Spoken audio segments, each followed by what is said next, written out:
اگر کسی شخص کو رزق کی تنگی ہو، رزق کی پریشانی ہو،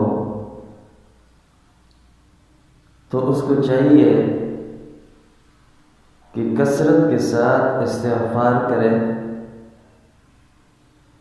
قرآن میں اللہ تبارک و تعالیٰ فرماتا ہے استغفروا ربکم انہ کان غفارا یرسل السماء علیکم مدرارا ویمددکم باموال وبنین۔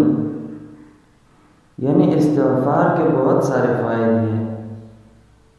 ایک فائدہ تو یہ اللہ تبارک و تعالیٰ مال میں برکت عطا فرمائیں گے۔ استغفر اللہ ربی من کل ذنب واتوب الیہ، یا صرف استغفر اللہ، جو بھی ہو لیکن کثرت کے ساتھ پڑھے۔ دوسرے نمبر پر صدقہ کرے۔ صدقہ اپنی حیثیت سے 1 روپیہ ہو، 10 روپے ہو،